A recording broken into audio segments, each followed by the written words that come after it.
Hello, friends. So we are back with another episode of Mad Bloggers. Two parcels have just arrived from Amazon. I'll just show it to you. Okay. Here are the two parcels. One big parcel and one small parcel. So big parcel has some lighting equipments like softbox and light stand. Today we will unbox the small one.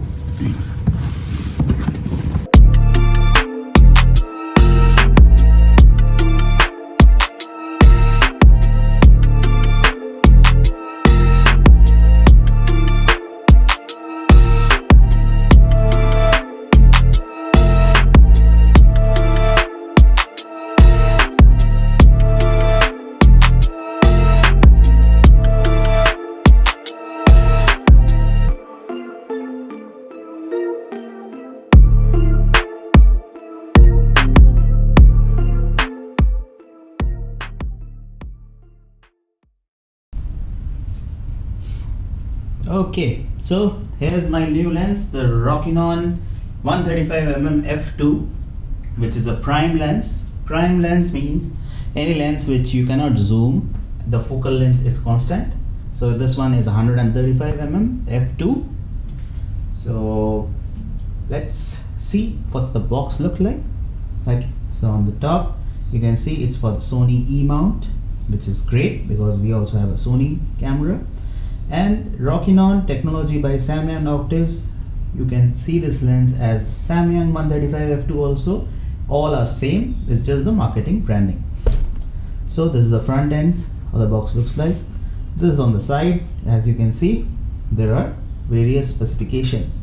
So this is a Rokinon 135mm f2 ED UMC. These are type of coating which helps reduce the flares and also the chromatic aberrations. So if you can see, this is a full frame camera, but you can also use it on a crop sensor. The equivalent focal length will be somewhere around 150 plus.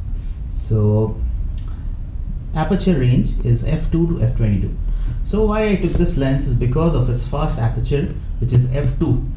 What does f2 means is that the aperture rings opens up quite wide, and it's great for getting that out of focus kind of view which you usually see from cameras, DSLRs. So you can achieve that if your aperture is fast.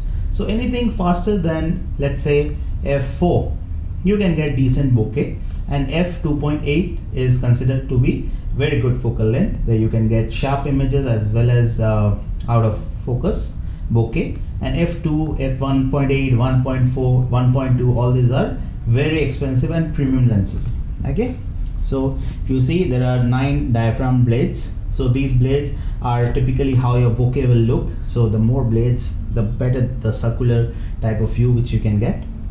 And there's coating, which is ultra multi coating, which I told you, like it reduces the chromatic aberration and all these things. And the minimum focusing distance is 0.8 meter, which is quite close for this size. Then filter size is 77. What type of filters you can attach on the lens? Let's say if you want to attach the UV filter or any other filter, polarizing filter, then you need a 77 mm filter. Okay, and okay, this side covered. This side, if you can see, it's just the diagram of how the elements are placed inside the lens. Okay, perfect. So let's go ahead and open this up.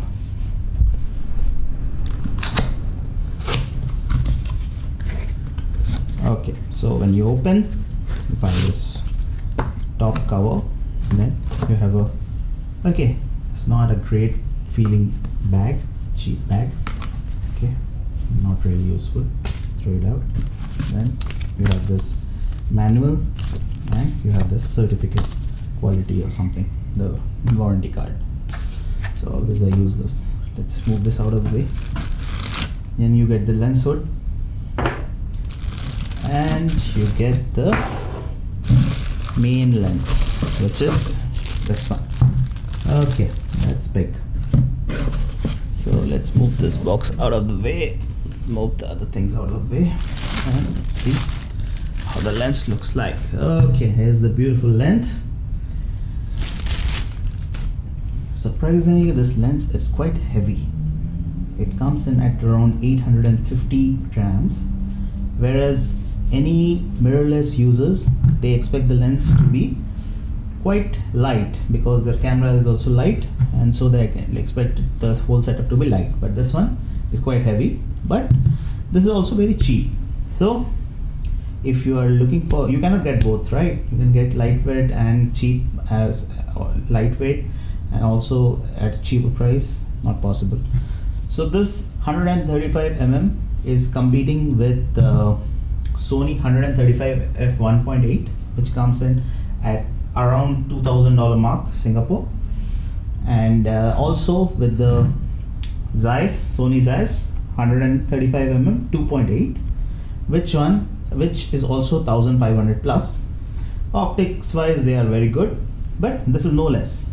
You can also get great quality pictures from this, and the price of this will be somewhere around $500 in Singapore, so it's approximately $350-400 US approximately.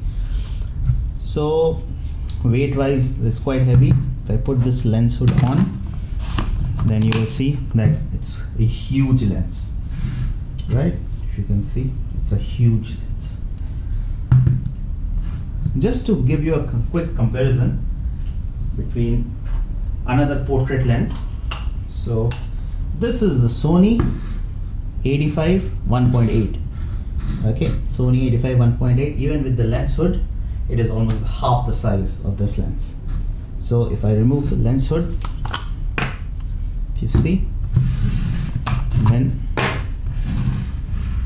both these lenses, you will see it's more than half difference. But anyways, this is the autofocus lens, comes at around 850 Singapore dollars. So this is still cheaper than this. And just as a rule of thumb, the higher focal length portrait lens are very expensive. So this should be much expensive than this, but this is cheaper. This is the other way around. So let's move this away. And now I'll show you how this lens looks like from the inside. So if I show you, okay, so here is how it looks. Okay, the front element, and this is the back side. Okay, so this one is a manual focus lens. So what does manual focus mean? Is that there are no communication points on the lens. If you see my autofocus lens, which I will just show you, the Sony, you will see that there are points, golden points, which acts as a communication between lens and the camera. But in this case, you don't have those points because this is a pure manual lens. This does not communicate with the camera. So you have to do all the settings in the camera and then shoot. And if you see like how much the aperture, this one is f22. There's a ring, aperture ring. You can move, clickable. So I'll go ahead and open to just show you how wide it opens up. See, opens up quite wide. Okay. Similarly on the other side, if you see, it's quite wide. If I go ahead and close it, see, close down. So this is it. And okay, so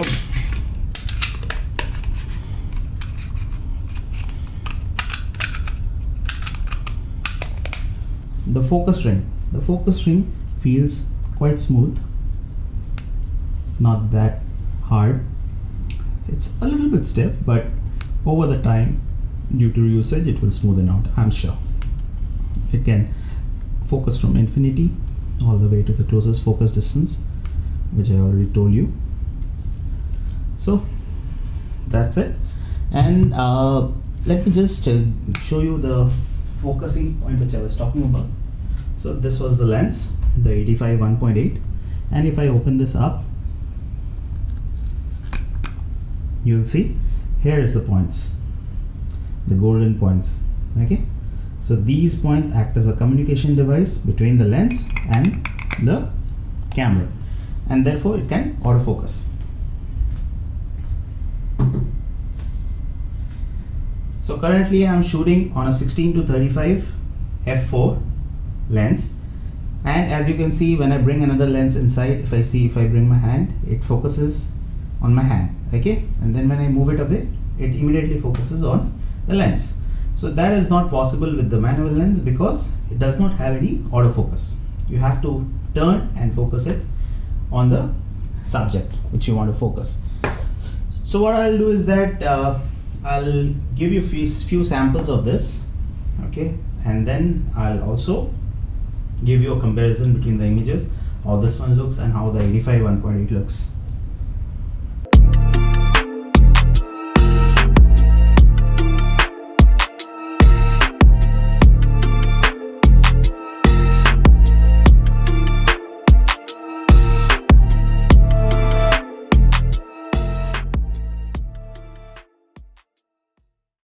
Hope you liked the video, and if you like the video, please do subscribe, like, share, comment, and press the bell icon to get regular updates about the unboxing and other videos.